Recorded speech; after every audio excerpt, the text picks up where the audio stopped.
guys, welcome back to another episode. In today's episode, we'll be doing a Game Week 8 team review as well as our plans for Game Week 9. However, before we do, please remember to like, smash that subscribe button. It will really help with the YouTube algorithm as we are looking forward to growing this channel going forward. Also, please follow us on Twitter at FPL_A+, and feel free to join our FPL mini league. So how did the team do in Game Week 8? Starting at the back, Nick Pope managed only 2 points as Newcastle failed to keep a clean sheet. However, Kieran Trippier managed an assist despite the lack of clean sheet to secure 5 points. Furthermore, in defense, Joao Cancelo kept a clean sheet as well as maximum 3 bonus points for a whopping 9-point score. Perisic only managed 2 points despite getting an assist, and that was as a result of getting a yellow card after being substituted. In midfield, Dejan Kulusevski managed an assist for a solid 5-point score. Phil Foden was at his best with a goal and secured 8 points. Gabriel Martinelli was quite lively but blanked for a 3-point score. Maddison looked extremely active and lively, had a great match, scored a goal for a 7-point score. Mitrovic on his birthday unfortunately blanked for a 2-point score. And then the hero of the team was Harry Kane with a goal and an assist for a whopping 20-point score as our captain. And then Erling Haaland managed a goal but no bonus points for only a 6-point score. This resulted in the captaincy being a success, with the gamble on Harry Kane to outscore Erling Haaland being quite successful. It has to be said that after the red card that the Wolves player received against Manchester City, it was quite a nervy match to watch, as Haaland could have scored and had made lots of opportunities. However, we will take this captaincy success and move forward. The total for Game Week 8 was a solid 69-point score, which was above the average of 50 points. This resulted in a massive green arrow that took our rank from 682,000 to way above more than halved our rank to 283,000. Quite happy with the green arrow and the solid move up the table. Looking at the FPLA Super League standings, currently in first place we've got Calvin David Mukibi, followed by Gamo Precious. In third place we've got Mystic Imam. Also in third place we've got Shazad Ahmed, thus resulting in 5th place going to Arnav Garg. 6th place goes to Pedro Acevedo. 7th place goes to Arja Mazebo. 8th place we've got yours truly FPLA+.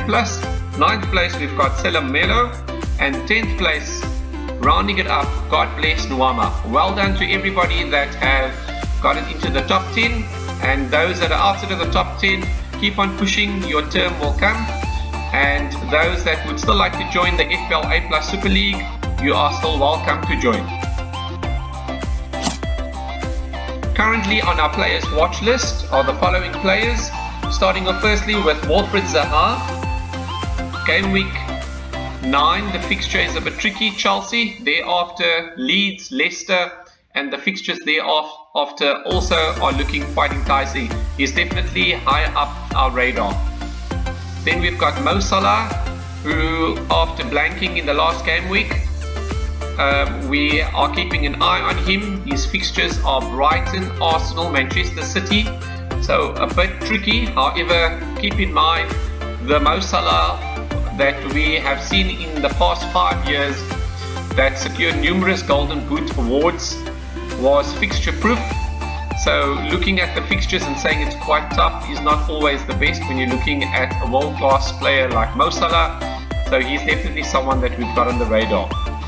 Then for a cheap budget goalkeeper, someone that's got great fixtures. We've got Vincent Guaita, who after the game week 9 fixture against Chelsea has got Leeds, Leicester and a couple of other matches thereafter that are also quite enticing, and Crystal Palace are generally quite solid at the back. So he could be somebody if you are looking to free up funds up front or in midfield for a cheap enabler goalkeeper that should take you into the international break just before the unlimited transfers in game week 16. Then we've also got Reece James, who's possibly going to move back into his right wing back role now that Cucurella and Fofana are available amongst many other Chelsea defenders. And Chelsea's fixtures look also pretty solid. They've got Crystal Palace next, Wolves, Aston Villa. Only thing to keep an eye on, Chelsea have struggled a bit defensively during the course of the year. However, we have got Graham Potter that has come in as the new manager, and he's known to be quite defensively solid. So keep an eye. If Chelsea do tighten up, then Reece James could be a steal at 6 million for an attacking defender. Then we've got Solanki from Bournemouth, who's got some brilliant fixtures. He's only 5.7 million. His fixtures next are Brentford, and thereafter Leicester, Fulham, and a couple thereafter that are also quite reasonable fixtures. So if you're looking to free up funds to fund someone like Mo Salah or any other premiums, he could be sort of a great bargain given the fixtures that Bournemouth have got coming up. Then we've got Luis Diaz, who is not in the same class as Mo Salah. However, he is quite a lively player. He is always involved, and if you don't want to go yet to Mo Salah or you don't have the funds, then he represents quite great value to get into that Liverpool attacking team, and with their fixtures possibly being a little bit on and off, that your risk won't be as high than if you've invested in Mo Salah as and you want to spread your funds. Then we've got Jared Bowen, who this year has been a bit disappointing, but last year was incredible, and we believe that his form should start improving as West Ham has got some great fixtures coming up. So you'll be getting much more opportunities. Wolves, Fulham, Southampton are the next 3 fixtures. Then we've got Ivan Toney, the talisman for Brentford, who's got Bournemouth, Newcastle, Brighton.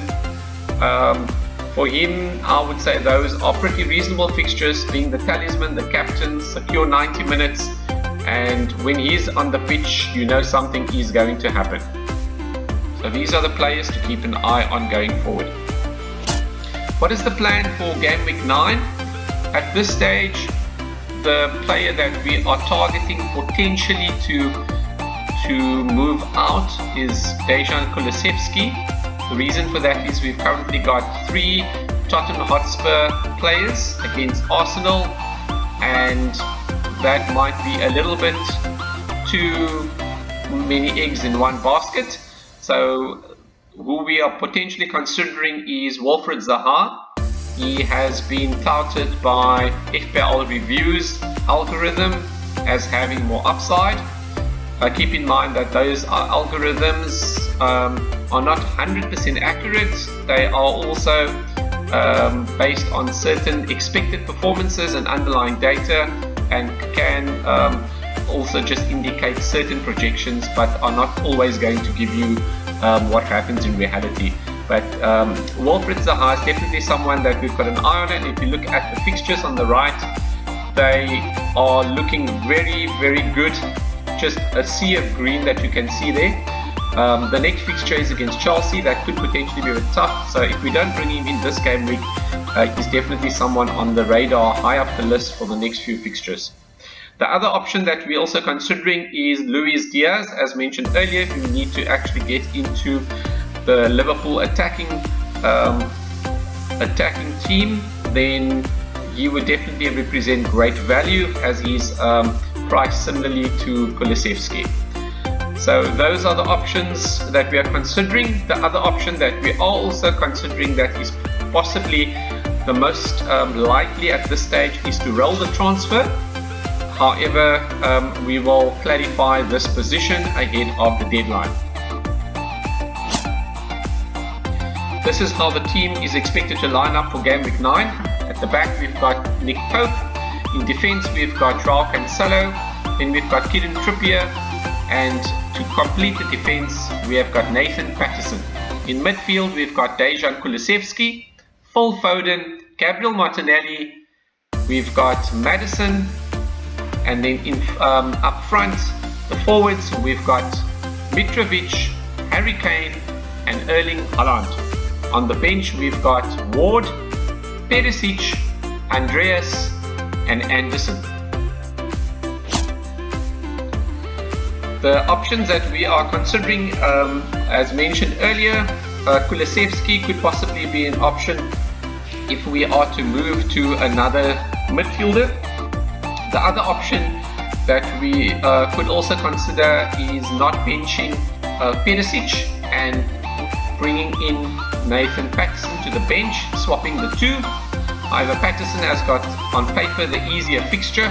However, we know Perisic can easily score lots of attacking points and haul.